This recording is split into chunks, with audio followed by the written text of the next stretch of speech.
Please welcome superhero trio Azure McFarlane, Foyin, Olajide, Bello, and Geetha, Sivasailam. Today, they'll be showcasing premiering content in their session, manage expenses with the synergy of apps, automate BI, and RPA. Please stick around after their session for a live Q&A.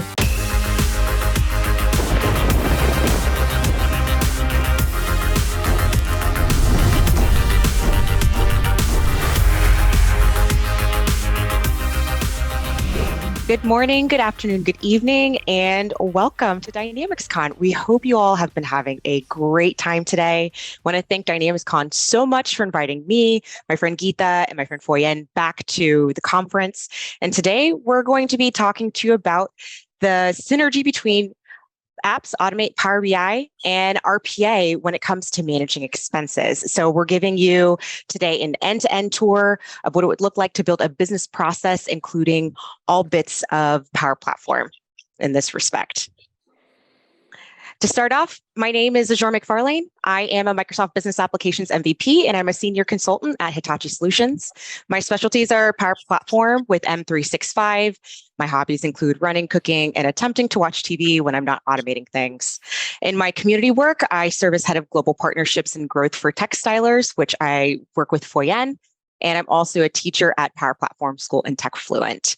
You can connect with me online at AMac and Cheese for Twitter, and then you can find me on LinkedIn at Azure McFarlane. Next up, Foyin.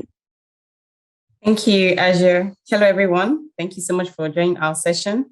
My name is Olajide Bello. I work at Avanade as a solutions architect. I'm an MVP in business applications, and it's really fantastic to be here with my two favorite girls. I love to sing and dance and also to mentor. Spend most of my weekends doing community work, which I find very fulfilling. I'm also privileged to be a co-founder of Textilers and also to be a member of the DynamicsCon advisory team.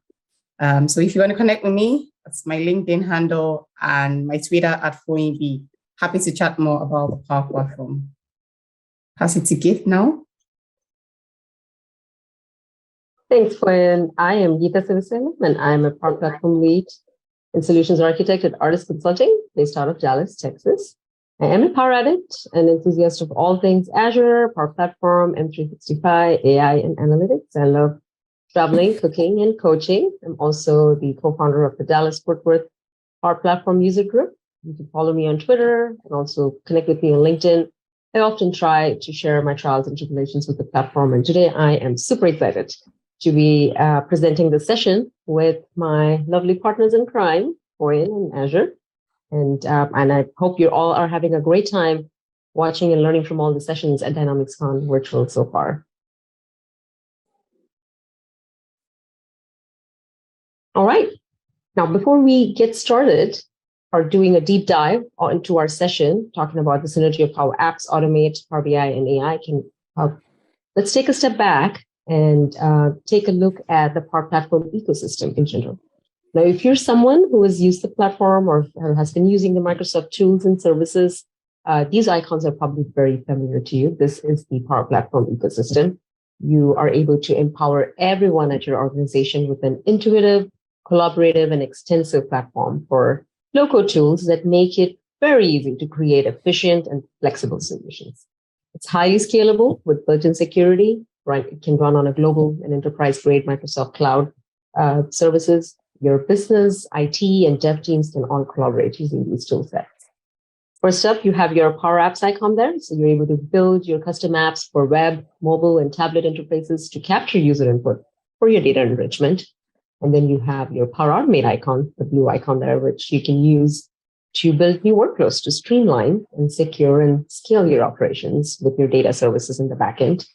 You're also able to build and manage your powerful conversational chatbots without the need for knowing how to write code.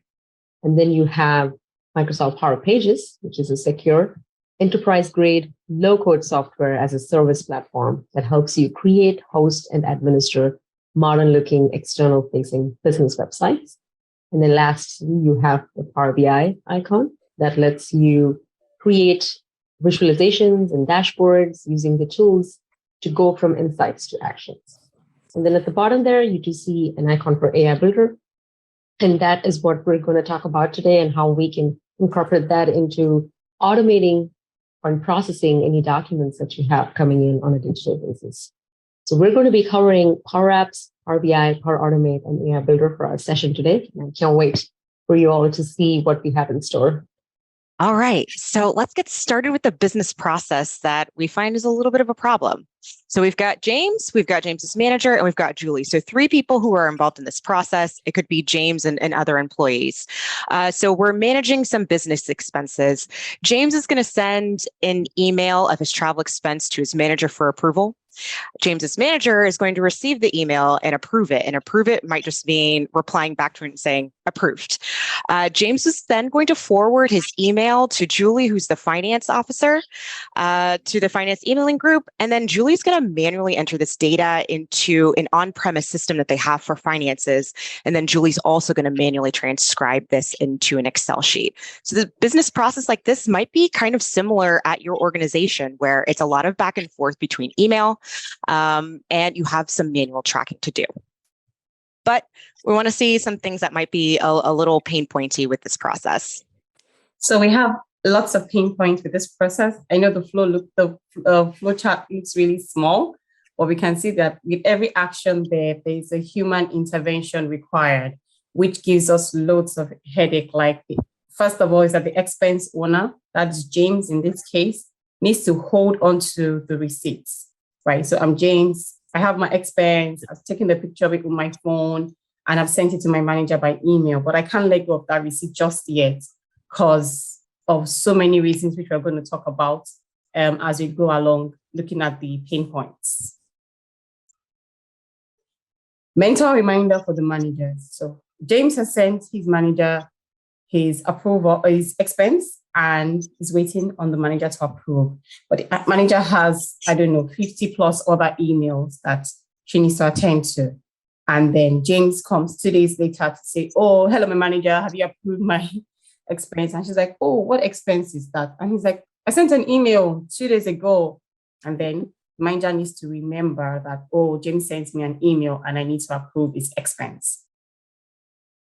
Emails can get lost. We all know. Have massive inboxes. Everyone is sending us various emails. So the email is not the best way to manage approvals for expenses and other types of requests that you may have in an organization. Manual entry of all data by the expense owner and the finance officer. So we can see that everything is manual, right? So all of the process gets to the finance officer, and the finance officer needs to input these data into the finance system, or maybe he has this massive Excel sheet that he uses to track all of the expenses across the organizations.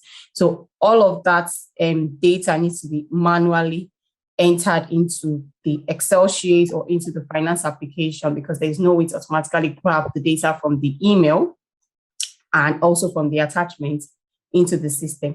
And this will take a lot of time and effort to do, not to talk about the human error also involved in this.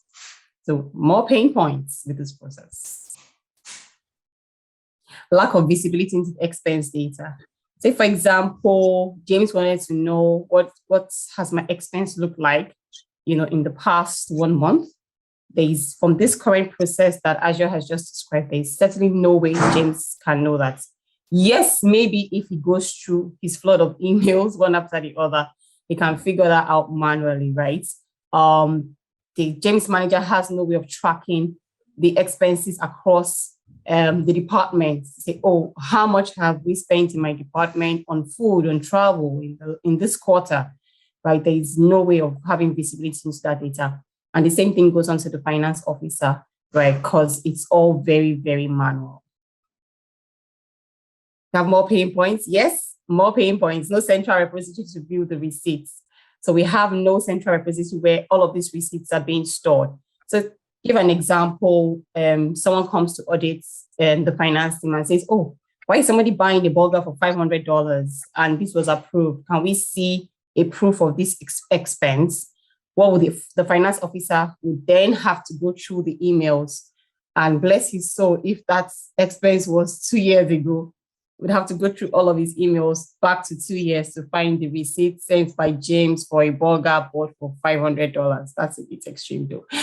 But our point is, it will take a lot of time, right, to get this information out, because there's no central place where all of these receipts and this proof of expenses is going into. More pain points, lack of tracking, the ability to track. So like we said in our example, James has to go to his manager or send an email or send a Teams message and say, oh, I sent you this. Have you approved it? Where is it at now? So James has no way of knowing where, what status his request is at every point in time. James' manager doesn't know what status that request is also at every point in time. And the same also for the finance officer. So there's just no way to track an expense, except by going to your emails, of course. All right, more pain points. It's totally complicated, right? Lots of pain points with this process, lots of issues, lots of manual entry, lots of human error intervention, which would lead to lots of human error. However, we have good news. There's a new business process that we are going to introduce you to. So instead of all this back and forth in email and the lack of tracking, and there's probably even some more pain points that you might have recognized in this process that Foyin didn't even mention, right? It's a big headache. The new process is going to be enter in Power Platform. So James is now going to have an expense app that he can just snap a photo of the receipt of for his travel. AI Builder is going to extract that information, and then we're automatically going to enter that into a SharePoint list. This could be any data source using Power Automate. James's manager is going to receive a request in Teams for an approval and approves it or rejects it, whatever the case is. And when the request is approved, Power Automate Desktop, so we're going to talk about RPA, is then going to enter in the expenses into this legacy on-premise system from using the information from the SharePoint list. And so when the flow is completed, we're going to get an email confirmation to the expense owner that here's a link to the dashboard so you can track the progress of your expenses at this point. And then this dashboard serves a multi-purpose because it's not only James can now see the insight into his expenses, it's also going to see the manager. So just in case something's gotten lost in email, they can see if they've got something that's outstanding. And then the finance team also has visibility into this as well. So if there are several requests that might have been unaddressed at this point, they can go in and filter by what they need to say, okay, let's then send a response to all the managers who have yet to approve these approvals. And this could even be an automated process as well. So let's talk a little bit about the two technologies that you might not be familiar with. So one is Power Automate Desktop. You're familiar with Cloud Flows, right? So everything happens in the background. Now let's meet the little sister to Cloud Flows, which is Power Automate Desktop. You might also hear it called RPA, or robotic process automation. And this is for flows to run on our physical computers, on our desktops, so applications that might not be in the cloud, and then also web-based applications. So think things like an insurance portal or other things that don't have an API. So no APIs, no problem. This bridges the gap in between having, on-premise systems, some legacy technologies. Maybe you've got a technology that's going to be sunsetted, but right now it doesn't quite have a replacement and you still need to use the software. Custom connectors can also be really expensive to build. This can be the bridge in between. So Power Automate Desktop is specifically for these use cases where you don't have cloud, or maybe you do, like we said, there's a couple of web applications that may not have a connector in Power Automate, but you do need to write some information to it. This also marries the old with the new. The beauty of automation and Power Automate is that you can now integrate cloud flows with your desktop flows. So we won't be showing this completely in this demo just because we're breaking it up between 3 people, but we would have the ability to kick off the desktop flow that we're going to show with the cloud flow just by simply adding a step into the cloud flow saying, let's run a desktop flow. You would be able to manage the machines that you're running it from using the cloud flow portal, or you could use a gateway. Making desktop flows are pretty simple in a way. it uses a drag and drop interface, or you can use a screen recorder. So you can press a button on a recorder, do all the clicks on your screen. So if you're familiar with Process Monitor, it's kind of similar in that way. And then it will give you back a flow, and then you can edit the details as needed. Power Automate Desktop is available in 3 kind of modes. So we've got attended, unattended, and hosted modes. So attended is generally going to be user triggered. It's going to use some human input. Unattended is fully automated. So on a logged in computer, you could have no human interaction needed to run your flows, except for things like you might need an approval addressed, or you could use this on a virtual machine. And the last group is hosted flows. So you would run this in machine groups, and this would allow you to use these flows at scale. So ways that you can try Power Automate Desktop: you can try it for free at home on Windows 11. You can only use like a manually triggered desktop flow, but I've been playing around with it at home myself. It's a lot of fun. You can get that for free. Or you can try a trial plan through your organization. You can get 90 days free to use Power Automate Desktop in the full suite of premium features that come with that. Basic licensing premises, you have pay as you go. You can have a per user plan with an attended RPA add-on. And then for your hosted machines, you would use a per flow plan with attended RPA add-on. All right. Let's also take a quick overview of what AI Builder is for those of you who are completely new to Power Platform's AI capabilities. And we'll talk about the benefits of using AI Builder. AI Builder is Power Platform's capability that allows you to easily automate processes and predict outcomes to help improve business performance. It brings the power of AI through a point-and-click experience. So using AI Builder, you can add intelligence to your apps, even if you have no coding or data science skills. It is the Microsoft Power Platform capability that provides AI models that are designed to optimize your business processes. It enables your business to use intelligence to automate processes. You can get insights from your data, and you could incorporate that in your Power Apps and your Power Automate. And with AI Builder, you don't need coding or data science skills to access the power of AI. All of your infrastructure is abstracted away from the end user and is a very intuitive experience for you to start training a model and start using one if you need to build custom models tailored to your needs. You're also able to choose one of the pre-built models that are ready to use for many common scenarios, which any business scenario that you can think of. And that's one of the core models that we're going to be using in our demo today. Let's talk a little bit about the examples of, when you can use some of the model types that are suited to different business scenarios. So let's say if you want to use intelligence to detect product in images, you could refine a custom AI Builder object detection model. Now, with that customizable model, you're able to build, train, and publish it for your intended use. If you want to use the intelligence to automate your expense reports, which is our core functionality or demo for the day-to-day, by scanning and processing your business receipts, you can use a pre-built AI model called the receipt scanning model. And all these pre-built models allow you to go straight to productivity. All you need to do is just use the model, pass the content of a file, and you already have a pre-built model that does the magic of extracting the data with predefined labels and data fields that it needs to be tagged in those documents. Let's talk a little bit about licensing. AI Builder is licensed as an add-on to your Power Apps, your Automate, or your Dynamics 365 license. To use the premium features for a limited time, you are able to sign up for an AI Builder trial. And that is something that I would highly recommend if you're looking to play around with AI Builder and wanting to just try out and see if it's the best fit for your business scenario.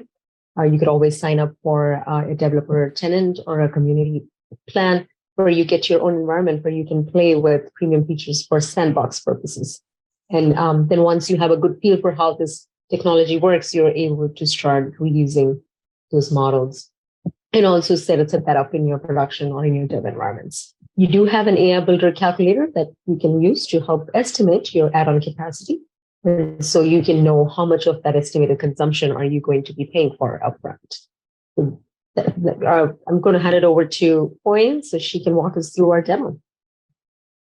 Thank you so much, Geetha. So we'll start off our demo by looking at the Power App, which is where James would put up his expense for the food. So I'm James for the purpose of this demo, and this is my food receipt, which I have on my desktop. And this could also be on the mobile. So I come here and I start all of my expenses. I've been spending a lot. a new one, and I just say what category is it? This is for my food.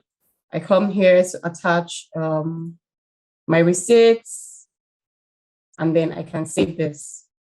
So what happens behind the scenes is it saves to a SharePoint list. Other things that I can do here is I can search by the expense category. So I'm able to search by food. I'm also able to search by travel. And you can see the Power Apps automatically filtering that way.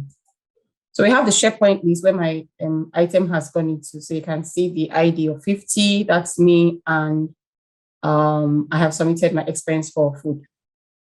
Now we see that there are a lot of other blank tabs here, which is what the Power Automate will do for us, which Geetha is going to speak to in a bit. And I also have the location where I've stored all of the files.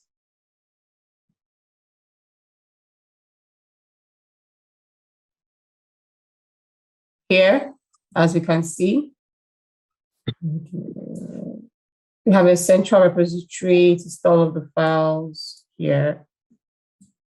Just expand this a bit. So all of the receipts will automatically come here, and then that's for easy search and retrieval of the receipts if we need the documents directly.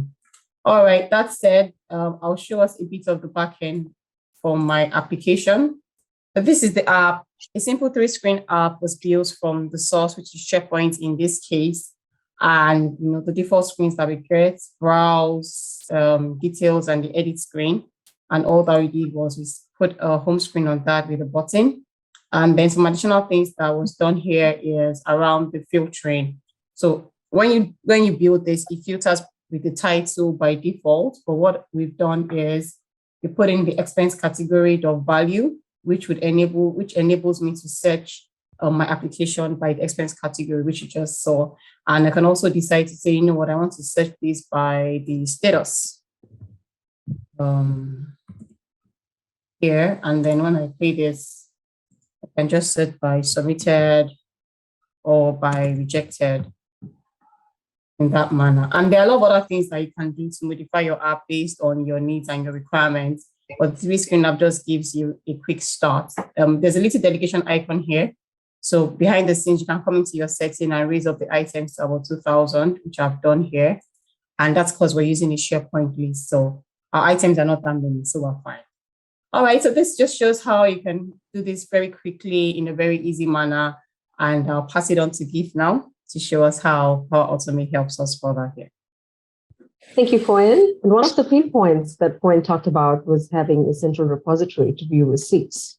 And so this solution does cover for that pain point because you do have a document library where all of these receipts get dropped. And here is the most recent one that Foyin uploaded as the end user. Now let's take a look at how we're going to use the power of Power Automate to extract all of the content from the document that was uploaded.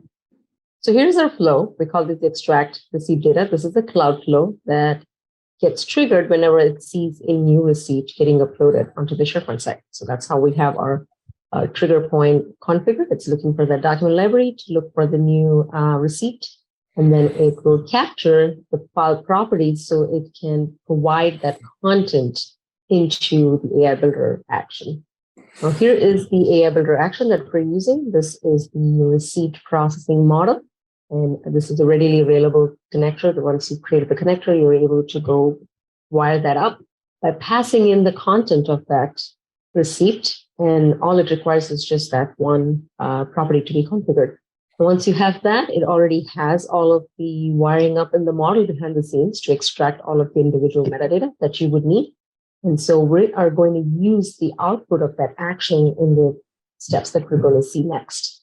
As part of the automation, we are sending an approval to the manager. So the manager is aware of the amount that the request has been put for.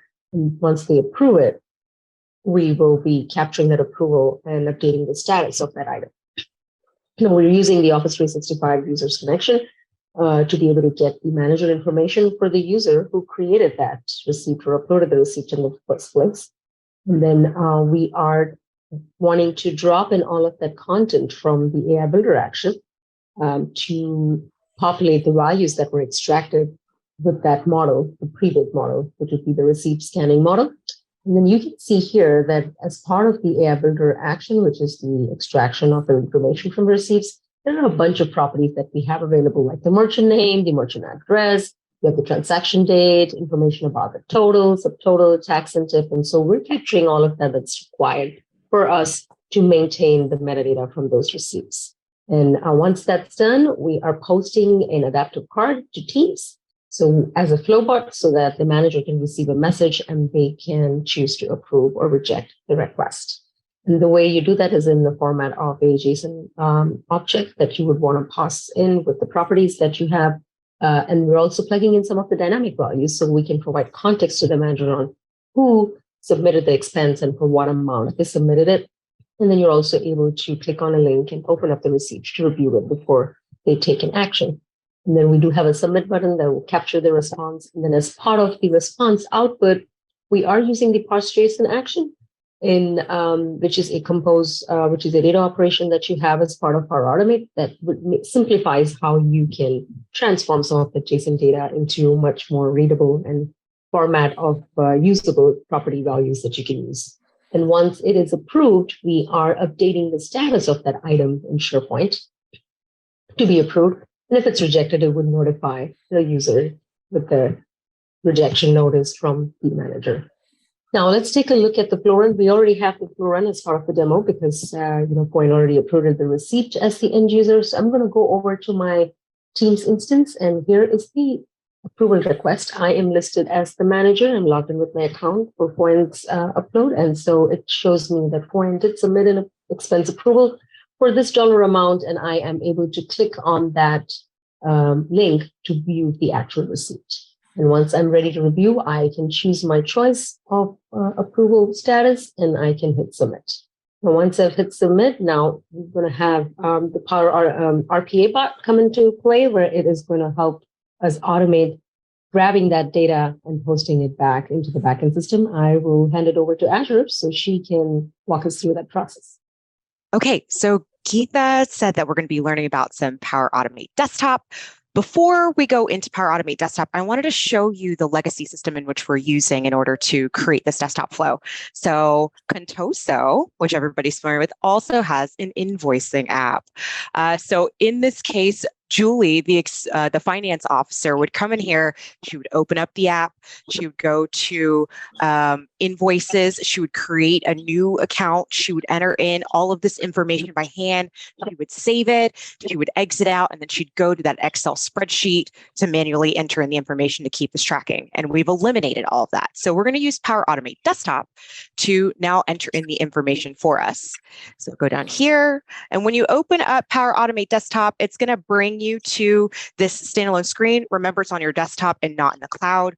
I'm able to see, just like in the Cloud Flow portal, that I can view all of the desktop flows that I've created. In this case, I put DynamicsCon Virtual, Add Expense to Contoso Invoicing App from Expenses.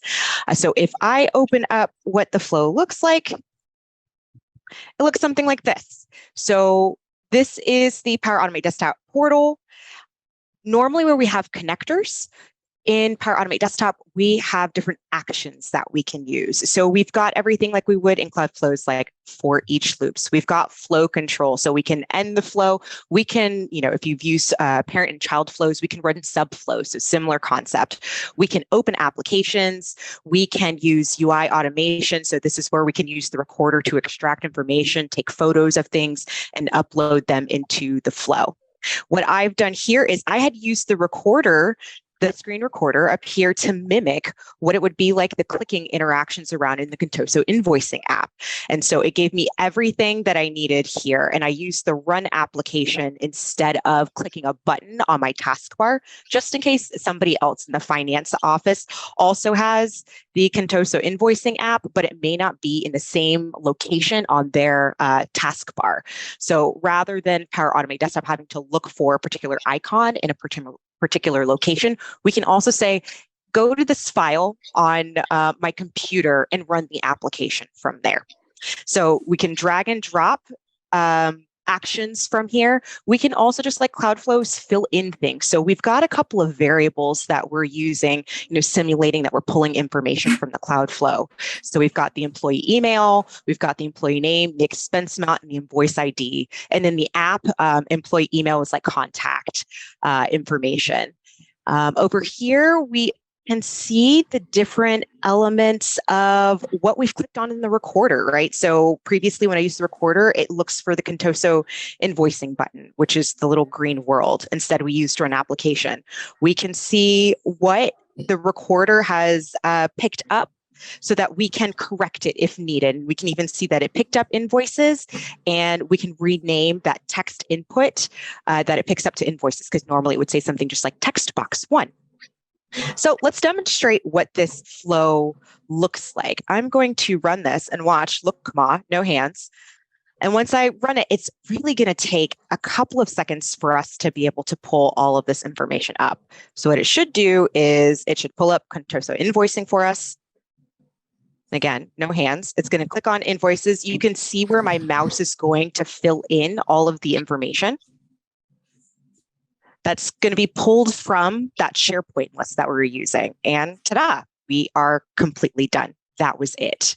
So it makes it really, really easy for us to automate the information that we normally would have had to do by hand, right? Julie no longer has to work this as a step anymore. That was it for the Power Automate desktop portion. I'm going to show you what the dashboard looks like, and Geetha is going to walk us through the Power BI dashboard that has resulted from the information that we're using. So instead of this Excel tracker, we now have this visual. Thank you, Azure. That was really cool to see how easy and quick it is to incorporate RPA into your processes to extract and push your data back into your legacy systems when there's no API. And you could do that with just a couple of clicks and a couple of actions and not really have to know how to code. And here's the Power BI report page that we have that shows you an analysis of your expenses in the system. So one of the pain points that Foyin talked about was the lack of visibility into expense data. Having a Power BI visualization helps you share that with your team members so they have a way to look at expenses by category. So you have a little pie chart up in the corner there where you can see expenses by food, travel, or gas. And then on the right, you do have the counts by status. So if you are a manager or if you're one of the team members in your finance team that needs to be looking at where, is the backlog of items or, what the statuses are, you're able to use this bar, hover over them, and then you can actually see which requests have been approved or submitted or rejected or pending action from a manager. Below those visuals, you do have a tabular visual that shows you data about the items that have been submitted. So the very first item that we have at the top is the receipt that Foyin uploaded as the end user, wherein I approved it from the team's adaptive card. And then you see the total dollar value for the $13.56. And it is in an approved status because it was approved via the team's adaptive card. And you're also able to filter using the slicers at the top. So you're able to filter by an employee, or as a manager, you are able to go in to look just for a specific manager's approvals or items that are pending their approval. You can also filter by category and status as well to filter your data set to focus just on the filtered set of content that you need to be reviewing. Another thing you could do is extend this report to have a My Expenses report page wherein an end user could just go look at where their expense requests are and where their submissions have been. So this is just how you could tie in the beauty of Power BI into the mix of having apps, automate, desktop flows, and AI into the mix. And I hope you enjoyed this demo.